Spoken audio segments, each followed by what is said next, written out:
Who am I here with? My name is Norman Robbins, and I'm not your grandpa. Awesome. I love that. So do I. What are you doing at the Republic Square right now? I came to find a young mentally retarded woman that I was with yesterday, who I gave a bath and gave some clothes to. She's supposed to be sitting right here with one of my bags and a man named Adam. Norman, are people disappearing? Not here, as far as I know yet. They are in Houston. Why are people disappearing in Houston? They're being sold, sir. They're being trafficked to other countries. Homeless people. Yes, absolutely. Some of them are not homeless. They're just in the wrong place at the wrong time and they become homeless. That's interesting. Do you mind stepping up a little for me? Whatever you want. Norman, did you just come from Houston, or how do you know that? I got from Houston. I arrived here August the 10th. I arrived in Houston on July 3rd, which was my birthday. Had some business meetings. On July 10th, I was robbed and beaten by some, what I like to call, zombies.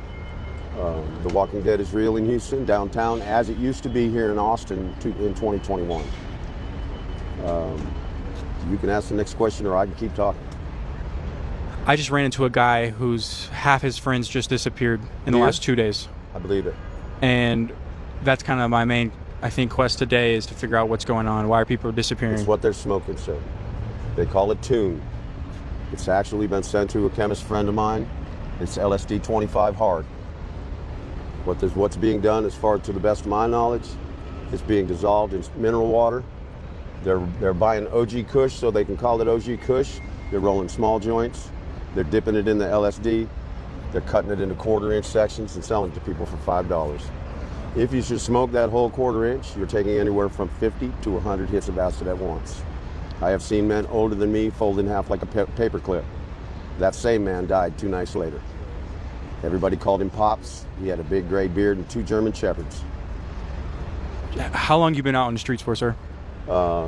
This time, since the 10th of July, when I was robbed in Houston.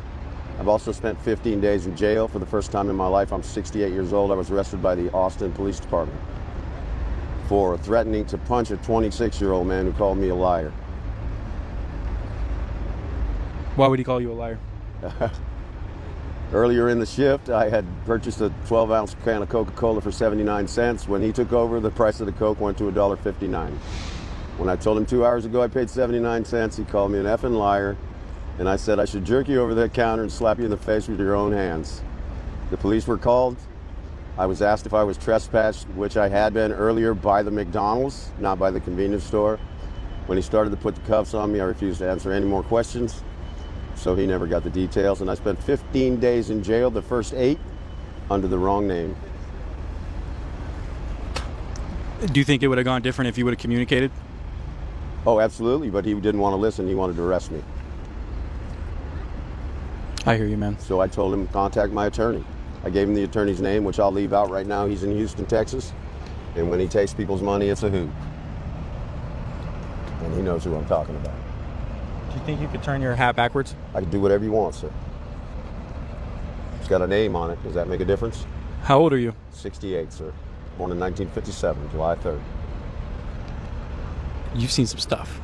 I've seen it all, except for the invention of the plane and electricity. Everything I've ever seen on a movie is true. Star Trek, when they first came out with flip phones, calling people. My first phone was a Nextel. I thought I was Captain Kirk. Man, what the things that are going on in the world right now, and talking to people like you, is exactly what this channel needs. It's big cities. It's in the middle of every city. They're restricting water flow to the sewer system. They're turning the general public against the homeless. When they restrict water flow in the sewer system, the urine smell and the feces smell stays. It doesn't get washed away. People in Houston are onto it. They have a big Nigerian man who can lift these water main lids. He loves to do it. They lift water mains and they bust them and they run them right down the drain so nobody sees them. And they'll run for hours and hours, and that block will become scent-free. Wow. Why do you think people are disappearing right now? I know why people are disappearing, because there are people in the world who can afford to buy people and do with them what they want. And we're at a change in the administration right now. Do you think that has anything to do with it? No. No, absolutely not. This is done way bigger. It's done by someone who, if you mess with them, they'd have no qualms about taking out your whole family. And you've seen it in real time in Houston. Yes, sir. I saw it in real time. I hung out with a lady named Alice. She was 26 years old. Her father was a multimillionaire from Cleveland, Ohio. She suddenly disappeared, and 4 days later, my friend Scott got a phone call from her. She was at home in Cleveland. She had been in Liberia. Her father paid $1 million to buy her back. Man, wow. That's just basically ransom, right? No, that was a purchase price. She was property. Wow. Man,